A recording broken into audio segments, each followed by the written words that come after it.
बिस्मिल्लाहिर्रहमानिर्रहीम। आज हम इक्विलिब्रियम डिस्कस करेंगे। इक्विलिब्रियम क्या होती है? किसी भी बॉडी के ऊपर जब डिफरेंट फोर्सेस और टार्क्स एक्ट करते हैं, लेकिन वो बॉडी जो है वो अपना स्टेशनरी रहती है या यूनिफॉर्म वेलोसिटी से मूव करती है, तो हम कहते हैं कि बॉडी जो है उसकी स्टेट जो है वो इक्विलिब्रियम की स्टेट है। यानी कि ये कैसे पॉसिबल है कि बॉडी के ऊपर डिफरेंट फोर्सेस लग रही हैं और डिफरेंट टार्क अप्लाई हो रहे हैं, लेकिन उन सभी का फोर्सेस का सम भी जीरो के बराबर है और टार्क्स का सम भी जीरो के बराबर है। तो हम कहते हैं कि बॉडी जो है इक्विलिब्रियम में। अब फोर्सेस को अगर कोप्लेनर फोर्सेस हैं तो उनको आप रिजॉल्व कर सकते हैं एक्स कंपोनेंट में और वाई कंपोनेंट में। तो एक्स कंपोनेंट के यानी कि एक्स एक्सिस के अलॉन्ग जो फोर्सेस लग रही हैं उनका सम भी जीरो के बराबर है और वाई एक्सिस के अलॉन्ग जो फोर्सेस लग रही हैं उनका सम भी जीरो के बराबर है। तो हम कहते हैं कि सारी की सारी फोर्सेस का सम जीरो के बराबर है। ये सिग्मा जो है, ये जिस तरह हमारी इंग्लिश में एस है उसके कॉरस्पॉन्डिंग ये ग्रीक लेटर है सिग्मा, और ये कैपिटल यानी कि ये जिस तरह हमारे पास होते हैं ये अपना कैपिटल और स्मॉल लेटर्स, इसी तरह ये कैपिटल सिग्मा है। तो sigma F is equal to zero. अब जब फोर्सेस का सम जीरो होगा तो न्यूटन का सेकंड लॉ ये कहता है कि एक्सेलरेशन जीरो होगा, और जब एक्सेलरेशन जीरो होगा तो बॉडी या तो रेस्ट पे होगी या यूनिफॉर्म वेलोसिटी से मूव कर रही होगी। और इसी तरह अगर टार्क्स का सम भी जीरो के बराबर हो तो फिर एंगुलर एक्सेलरेशन जीरो के बराबर होगा। अब एंगुलर एक्सेलरेशन जीरो होने का क्या मतलब हुआ कि या तो बॉडी स्टेशनरी है या यूनिफॉर्म वेलोसिटी से एंगुलर वेलोसिटी से रोटेट कर रही है। तो इसका क्या मतलब हुआ कि इक्विलिब्रियम को हम दो कैटेगरी में डिवाइड कर सकते हैं। एक को हम नाम देते हैं स्टैटिक इक्विलिब्रियम का और दूसरे को कहते हैं डायनामिक इक्विलिब्रियम। यानी कि एक्सेलरेशन दो तरह जीरो हो सकता है। अगर वेलोसिटी जीरो होगी और एंगुलर वेलोसिटी भी जीरो होगी तो हम कहेंगे कि बॉडी जो है वो स्टेशनरी है, उसकी ना तो एंगुलर वेलोसिटी है, ना वो रोटेट कर रही है और ना ही उसकी ट्रांसलेशनल वेलोसिटी है। तो अगर बॉडी जो है वो स्टेशनरी होगी, मुख्तलिफ फोर्सेस और टार्क्स के अंडर एक्शन, तो हम कहते हैं कि बॉडी जो है वो स्टैटिक इक्विलिब्रियम की स्टेट में है। लेकिन अगर एक बॉडी जो है, यहाँ देखें, यहाँ अल्फा भी जीरो होगा और ए भी जीरो होगा। तो अगर बॉडी जो है डिफरेंट टास्क और फोर्सेस के एक्शन की वजह से मूव कर रही है लेकिन यूनिफॉर्म वेलोसिटी से मूव कर रही है, यानी कि v जो है वो भी कांस्टेंट है और ओमेगा भी कांस्टेंट है, तो इन दोनों सिचुएशन में भी a जीरो होगा और अल्फा भी जीरो होगा। अब अल्फा और a अब भी जीरो है लेकिन बॉडी जो है वो मूव कर रही है यूनिफॉर्म वेलोसिटी से। उसकी लीनियर वेलोसिटी भी कांस्टेंट है, उसकी एंगुलर वेलोसिटी भी कांस्टेंट है। तो हम कहते हैं कि बॉडी जो है वो डायनामिक इक्विलिब्रियम है। तो स्टैटिक इक्विलिब्रियम की मिसाल जो है आप दे सकते हैं कि एक किताब है, बुक है, टेबल के ऊपर पड़ी हुई है, स्टेशनरी है, उस पर फोर्सेस का सम भी जीरो के बराबर है, घूम भी नहीं रही, तो हम कहेंगे कि वो स्टैटिक इक्विलिब्रियम है। अब डायनामिक इक्विलिब्रियम की एग्जांपल आप दे सकते हैं। एक ड्रॉपलेट है, रेन ड्रॉपलेट, वो यूनिफॉर्म वेलोसिटी से फॉल कर रहा है, या एक पैराट्रूपर है वो यूनिफॉर्म वेलोसिटी से नीचे आ रहा है, उसने हेलीकॉप्टर से छलांग लगाई है। तो इसका मतलब ये हुआ कि उसका एक्सेलरेशन जो है वो जीरो के बराबर है। याद रखें, एक होता है फ्री फॉल, एक होता है कि ड्रैगिंग फोर्स जो है एक्ट कर रही है ऑब्जेक्ट के ऊपर। तो जब एक ड्रॉपलेट जो है वो नीचे की तरफ आता है, गिरता है बारिश का, तो उसके ऊपर दो फोर्सेस लग रही होती हैं, एक ग्रेविटेशनल फोर्स है और दूसरी ड्रैग फोर्स है एयर की। दोनों फोर्सेस एक दूसरे को बैलेंस कर देती हैं रिजल्ट के तौर पर उसका एक्सलेरेशन जो है वो 0 के बराबर होता है और वो कांस्टेंट वेलोसिटी से नीचे आ रहा होता है। तो ये डायनामिक इक्विलिब्रियम की एग्जांपल है। और इसी तरह एक पंखा ले लें, जब हम उसका स्विच ऑन करते हैं तो उसकी एंगुलर वेलोसिटी जो है इंक्रीज होती जाती है, थोड़ी ही देर बाद उसकी एंगुलर वेलोसिटी जो है वो यूनिफॉर्म हो जाती है। तो अब उसके ऊपर जो टार्क अप्लाई हो रहे हैं, एक है उसकी इलेक्ट्रिक मोटर जो उसको घुमा रही है, लेकिन उसके एंटी डायरेक्शन में एयर की रेजिस्टेंस जो है, एयर ड्रैग फोर्स जो है वो उसके विंग के ऊपर अप्लाई हो रही है, जो कि एंटी डायरेक्शन में टार्क पैदा कर रही है। जब दोनों टार्क यानी कि मोटर का और ड्रैग फोर्स का टार्क जो है एक दूसरे को बैलेंस कर देते हैं तो पंखा जो है यूनिफॉर्म एंगुलर वेलोसिटी से मूव करना शुरू कर देता है। तो ये हम कहेंगे इसको कि ये डायनामिक इक्विलिब्रियम है। अब ज़रा उस तरतीब से हम देखते हैं जो आपकी किताब में दी गई है कि इक्विलिब्रियम ऑफ फोर्सेस क्या होती हैं और इक्विलिब्रियम ऑफ टार्क क्या होती है।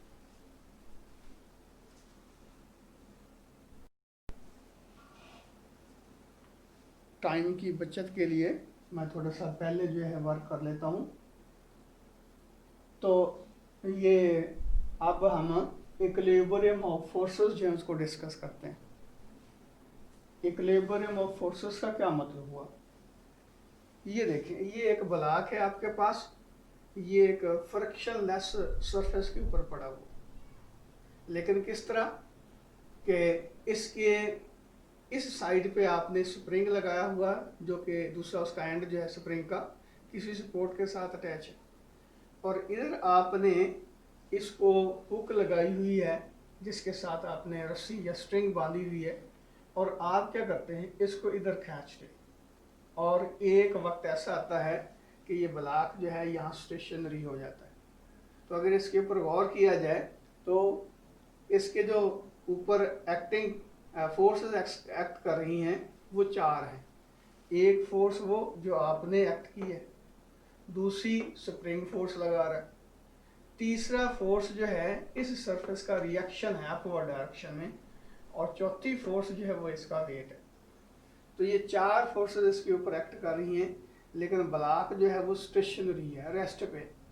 जब ब्लॉक स्टेशनरी है तो इसका क्या मतलब हुआ कि इसके ऊपर जो फोर्सेस लग रही हैं उसका सम 0 के बराबर। यहाँ देखें, ये फोर्स जो है ये पॉजिटिव एक्स एक्सिस की तरह एक्ट कर रही है, इसको पॉजिटिव एफ एक्स कह लें, और ये जो स्प्रिंग फोर्स है ये नेगेटिव एक्स एक्सिस की तरफ जो एक्ट कर रही है। तो आमतौर पर यही होता है कि वो फोर्सेस जो पॉजिटिव एक्स एक्सिस की तरफ एक्ट कर रही होती हैं, या कहने के राइट वर्ड एक्ट कर रही होती हैं, उनका साइन हम पॉजिटिव लेते हैं, और वो फोर्सेस जो लेफ्ट वर्ड एक्ट कर रही होती हैं या नेगेटिव एक्स एक्सिस की तरफ एक्ट कर रही होती हैं, उनका साइन हम नेगेटिव लेते हैं। और इसी तरह वो फोर्सेस जो अपवर्ड एक्ट कर रही होती हैं उनका साइन हम पॉजिटिव, और जो डाउनवर्ड एक्ट कर रही होती है उनका साइन हम नेगेटिव लेते हैं। अब देखें, ये ब्लॉक जो है वो स्टेशनरी है। इसका क्या मतलब हुआ कि इस डायरेक्शन में जो फोर्सेस लग रही हैं, एक्स एक्सिस की तरफ जो फोर्सेस लग रही हैं, उनका जो सम है वो 0 के बराबर होगा। अगर सम 0 ना होता तो डेफिनेटली जिस डायरेक्शन में नेट फोर्स लगती उस डायरेक्शन में ये ब्लॉक जो है एक्सेलरेट करता। तो इसी तरह ब्लॉक ऊपर भी नहीं जा रहा, नीचे भी नहीं जा रहा। इसका मतलब यह है कि फोर्सेस का सम जो वाई एक्सिस की तरफ लग रही हैं फोर्सेस, उनका वेक्टर सम भी 0 के बराबर है। तो मैथमेटिकली हम इसको लिख सकते हैं sum of all the forces acting along X axis is equal to 0, यानी कि sigma F X is equal to 0। इसी तरह sum of all the forces acting along Y axis is equal to 0। अगर फोर्सेस का sum X axis के along भी 0 है, Y axis के अलोंग जो फोर्सेस लग रही हैं उनका सम भी 0 है, तो हम कह सकते हैं कि नेट टोटल फोर्सेस जो इसके ऊपर लग रही हैं ब्लॉक के ऊपर, उनका सम 0 के बराबर है। तो जब ये कंडीशन होती है तो हम कहते हैं कि बॉडी जो है इक्विलिब्रियम ऑफ फोर्सेस में है, यानी कि नेट फोर्स जो हैं वो 0 के बराबर। तो डेफिनेटली जब नेट फोर्सेस 0 के बराबर होंगी तो न्यूटन का second law F is equal to ma, F is equal to ma। अब देखिए कि मास तो 0 है नहीं, फोर्स 0 है तो एक्सेलरेशन 0 होगा, ये 0 होगा फोर्स, तो ये एक्सेलरेशन 0। अब एक्सेलरेशन दो तरह 0 हो सकता है। या तो बॉडी की वेलोसिटी जीरो है, स्टेशनरी है, जिस तरह पहले हम डिस्कस कर चुके हैं, इक्विलिब्रियम और स्टैटिक इक्विलिब्रियम में बॉडी होगी, या दूसरी सिचुएशन क्या हो सकती है कि इसकी वेलोसिटी कांस्टेंट है, कांस्टेंट या यूनिफॉर्मली या वेलोसिटी से मूव कर रही है ऑब्जेक्ट बॉडी, तो उस वक्त भी ए की वैल्यू जीरो के बराबर होगी। तो इस सिचुएशन में जब एक्सेलरेशन जीरो के बराबर होगा, लीनियर एक्सेलरेशन जीरो के बराबर होगा, तो हम कहते हैं कि बॉडी जो है इक्विलिब्रियम ऑफ फोर्सेस में है। तो ये कहलाती है फर्स्ट कंडीशन ऑफ इक्विलिब्रियम। अब जरा इक्विलिब्रियम ऑफ टॉर्क्स जो है उनको भी डिस्कस करते हैं। तो ये सेकंड कंडीशन ऑफ इक्विलिब्रियम है।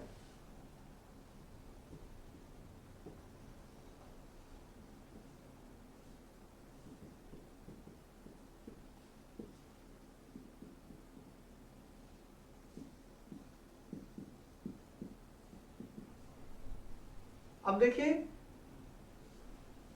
कि अगर first condition of equilibrium mean equilibrium of forces जो हैं वो एक बॉडी के ऊपर सेटिस्फाई हो रही हैं, लेकिन लाजमी नहीं है कि बॉडी जो है वो इक्विलिब्रियम में हो। मैं इसकी एग्जांपल ज़रा देता हूँ। ये एक ऑब्जेक्ट है, इस पॉइंट के ऊपर दो फोर्सेस लग रही हैं, इक्वल हैं लेकिन अपोजिट हैं। F1 और F2 की मैग्नीट्यूड सेम है, डायरेक्शन एक दूसरे के अपोजिट हैं। तो डेफिनेटली यहाँ ये अगर एक्स एक्सिस ले लें तो इसका क्या मतलब हुआ कि sum of the forces acting along X axis is equal to zero. Y axis की तरफ तो फोर्सेस ही नहीं लग रही, तो इसका मतलब यह कि बॉडी जो है वो इक्विलिब्रियम में होगी। अब थोड़ा सा हम चेंज करते हैं, क्या बोला कि बॉडी वही है लेकिन फोर्सेस जो हैं उनकी जो पॉइंट ऑफ एक्शन है वो तब्दील कर देते हैं। यानी कि ये हमारे पास ब्लॉक वही बॉडी है, इसके ऊपर ये जो फोर्स लग रही थी इसको इधर लगा दें, F1 इधर आ जाएगी, F2 इधर आ जाए, यानी कि इसको शिफ्ट कर देते हैं यहाँ, इसको शिफ्ट कर देते हैं यहाँ, तो ये F2 इधर आ जाएगी। अब बॉडी जो है बिलफर्ज ये इसका एक्सिस ऑफ रोटेशन है, तो बॉडी रोटेट करेगी। क्यों बोला? अब ये देखें कि ये फोर्स है, इसका ये मोमेंट आर्म बनेगा, ये फोर्स है, ये इसका मोमेंट आर्म बनेगा। अब ये फोर्स जो है ये भी इसको एंटी क्लॉकवाइज डायरेक्शन में रोटेट करवा रही है, ये फोर्स जो है ये भी इसको क्लॉकवाइज डायरेक्शन में रोटेट करवा रही है। अगर इसके ऊपर गौर करें तो पहली कंडीशन तो अभी सेटिस्फाई हो रही है, फोर्सेस का सम तो अभी भी जीरो के बराबर है, जितनी ये फोर्स है उतनी ये फोर्स है, दोनों एक दूसरे के अपोजिट है, लेकिन बॉडी इक्विलिब्रियम में नहीं है। इसका मतलब ये हुआ कि किसी भी ऑब्जेक्ट को, किसी भी बॉडी को अगर हमने कंप्लीट इक्विलिब्रियम में लेके आना है तो दूसरी कंडीशन जो है इक्विलिब्रियम की वो भी इम्पोज करना पड़ेगी। और वो दूसरी कंडीशन क्या है कि सिग्मा टार जो है यानी कि टार्क का सम जो है वो भी जीरो के बराबर होना चाहिए। अब ये ब्लॉक जो है, ये बॉडी जो है इस तरह जीरो के बना, इसका टार्क जो है फोर्सेस का सम जीरो के बराबर है, लेकिन टार्क का सम जीरो के बराबर ना होने की वजह से ये बॉडी जो है इसमें एंगुलर एक्सलरेशन होगा, ये रोटेट करेगी एंगुलर एक्सलरेशन के साथ, क्योंकि इसका नेट टार्क जीरो के बराबर नहीं है। तो इसका मतलब ये हुआ कि दूसरी कंडीशन जिसमें हम कहते हैं कि बॉडी जो है वो इक्विलिब्रियम ऑफ टार्क में हो, यानी कि टार्क का सम जो है वो भी जीरो के बराबर हो, तो तब हम कह सकते हैं कि बॉडी जो है वो कंप्लीट इक्विलिब्रियम में है। इसके लिए यहाँ देखें कि ये आपके पास वही बॉडी है बिलफर्ज। अब यहाँ एक हमने कील लगा दिया जिसके अबाउट ये बॉडी रोटेट कर सकती है। तो ये देखें एक फोर्स हम यहाँ लगाते हैं F, और उतनी ही फोर्स हम यहाँ लगाते हैं, ये भी F है, यानी कि दोनों फोर्सेस इक्वल हैं डायरेक्शन में भी और मैग्नीट्यूड में भी। याद रखें ये पॉइंट वो है पाइवोटेड पॉइंट जिसके अबाउट बॉडी जो है वो रोटेट कर सकती थी। तो यहाँ से लेकर यहाँ तक अगर डिस्टेंस जो है ले लें और यहाँ से लेकर यहाँ तक डिस्टेंस ले लें, तो अब ये दोनों जो फोर्सेस हैं ये टार्क अप्लाई कर रही। अब ये फोर्स जो है इसको क्लॉकवाइज डायरेक्शन में टार्क प्रोवाइड करती है, प्रोड्यूस करने की कोशिश करती है, और ये फोर्स एंटी क्लॉकवाइज डायरेक्शन में। तो दोनों जो फोर्सेस हैं उनका जो नेट टार्क होगा वो जीरो के बराबर होगा। अब बज़ाहिर ये लगता है कि यहाँ फर्स्ट कंडीशन ऑफ इक्विलिब्रियम जो है अप्लाई नहीं हो रही। ये देखिए ये फोर्स इधर लग रही है अपना राइट वर्ड, ये भी फोर्स इधर लग रही है। तो बेसिकली जब ये हम दो फोर्सेस अप्लाई करते हैं तो ये जो पॉइंट है जहाँ पे हमने इसको एक्सिस ऑफ रोटेशन रखा हुआ है, इसके ऊपर भी फोर्स लगेगी, रिएक्शनल फोर्स, जिसकी मैग्नीट्यूड जो है इन दोनों फोर्सेस के सम के बराबर होगी। ये 2F के बराबर होगी, -2F के बराबर। यहाँ पे फोर्स ये जो कील है, ये जो एक्सल हमने यहाँ पे से पास किया हुआ है, ये इसके ऊपर फोर्स लगाएगा ब्लॉक के ऊपर इस डायरेक्शन में। तो इसका मतलब क्या हुआ, अब ये देखिए कि फोर्सेस का सम 0 के बराबर, ये F दोनों पॉजिटिव, ये नेगेटिव F 2F। तो इसका मतलब ये है कि सम ऑफ द फोर्सेस जो है यहाँ 0 के बराबर होगा। और इसी तरह ये देखें कि ये जो फोर्स है ये इसको इस डायरेक्शन में घुमाने की कोशिश करती है, मीन इसका टॉर्क जो है वो ये कह लें कि नेगेटिव होगा, क्लॉकवाइज है नेगेटिव होगा, और इसका टॉर्क जो है वो पॉजिटिव होगा। उतना ही टॉर्क है जितना इस फोर्स का टॉर्क है, उतना ही इस फोर्स का टॉर्क है, लेकिन दोनों का सम जो है वेक्टर सम 0 के बराबर हो गया क्योंकि इक्वल और अपोजिट है। अब रही बात कि इसका टॉर्क कितना होगा, तो इस फोर्स का टॉर्क 0 के बराबर ही रहेगा। वजह क्या है कि ये एक्सिस ऑफ रोटेशन से इसका लाइन ऑफ एक्शन पास हो रहा है। इसका मतलब ये हुआ कि यहाँ दोनों कंडीशन सेटिस्फाई हो रही है, सम ऑफ द फोर्सेस जो है वो भी 0 के बराबर है और सम ऑफ टॉर्क जो है वो भी 0 के बराबर है। तो इसका मतलब ये हुआ कि अब ये बॉडी जो है वो कंप्लीट इक्विलिब्रियम में होगी। तो इसका मतलब ये हुआ कि अगर एक बॉडी जो है वो उसके ऊपर फोर्सेस का सम भी 0 के बराबर है, तो हम कहते हैं कि ये इक्विलिब्रियम ऑफ फोर्सेस में है। तो टॉर्क का सम भी 0 के बराबर है, तो हम कहते हैं कि ये बॉडी जो इक्विलिब्रियम ऑफ टॉर्क में है। तो ये दोनों ही कंडीशन जब सेटिस्फाई होती हैं तो हमारी बॉडी जो है वो या रेस्ट पे होगी या यूनिफॉर्म एंगुलर वेलोसिटी और लीनियर वेलोसिटी से मूव कर रही होगी। तो हम कहते हैं कि ये बॉडी जो है वो कंप्लीट इक्विलिब्रियम में है। तो ये देखें यहाँ जो है ये बॉडी जो है इसके ऊपर ये 3 फोर्सेस लग रही हैं। ये इसको क्लॉकवाइज डायरेक्शन में रोटेट करवाने की कोशिश करती है, ये एंटी क्लॉकवाइज डायरेक्शन में रोटेट करवाने की कोशिश करती है, जबकि ये फोर्स जो है इसका टॉर्क 0 के बराबर है। तो इसका मतलब अब दोनों कंडीशन सेटिस्फाई हो रही हैं कि फोर्सेस का सम भी 0 के बराबर और टॉर्क्स का सम भी 0 के बराबर। तो तब ये बॉडी जो है हम कहेंगे कि ये इक्विलिब्रियम में है। तो याद रखें इक्विलिब्रियम ऑफ टॉर्क का क्या मतलब हुआ, if vector sum of all the torques acting on the body is equal to 0, then the body is said to be in equilibrium of torques। तो इसको मैथमेटिकली हम कह सकते हैं कि सिग्मा टा इज इक्वल टू 0। तो मैं पहले भी बता चुका हूँ कि अगर एक बॉडी रोटेट नहीं कर रही तो वो स्टैटिक इक्विलिब्रियम में होगी। अगर एक बॉडी जो है यूनिफॉर्म वेलोसिटी से रोटेट कर रही है मिसाल पहले तो मैंने पंखे की दी, आप ग्रामोफोन का जो रिकॉर्ड होता है, टर्न टेबल होता है, उसकी एग्जांपल दे सकते हैं। तो वो ग्रामोफोन का जो टर्न टेबल होता है वो भी यूनिफॉर्म वेलोसिटी से रोटेट कर रहा होता है। तो हम कहते हैं कि बॉडी जो है वो इक्विलिब्रियम ऑफ टॉर्क में है, उसका एंगुलर वेलोसिटी जो है वो 0 अपना कांस्टेंट है और एंगुलर एक्सप्रेशन जो है वो 0 के बराबर है। कोई सवाल कोई बात आपको अगर ना समझ आए तो इन बॉक्स में आके आपको क्वेश्चन जो है वो पूछ सकते हैं, इंशाल्लाह सेटिस्फैक्ट्री जो है वो जवाब दिया जाएगा। तो बच्चे ये तफसील के साथ पूरा लेक्चर जो है सुने।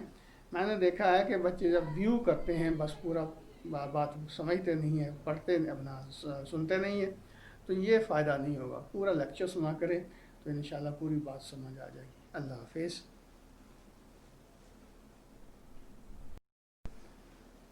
यहाँ ये देखें कि सिग्मा टा जब 0 के बराबर होगा तो इसका मतलब ये होगा कि अल्फा एंगुलर एक्सप्रेशन जो है वो 0 के बराबर है, या हम कह सकते हैं ओमेगा जो है वो 0 है या ओमेगा जो है वो कांस्टेंट है। तो ओमेगा 0 होगा तो भी इक्विलिब्रियम ऑफ टॉर्क जो है सेटिस्फाई होगा, second condition of equilibrium satisfy होगी। और अगर ओमेगा या अपना कांस्टेंट होगा, यूनिफॉर्म वेलोसिटी से कोई बॉडी मूव कर रही, तो भी डेफिनेटली हमारे जो ये इक्विलिब्रियम की कंडीशन है वो सेटिस्फाई होती है।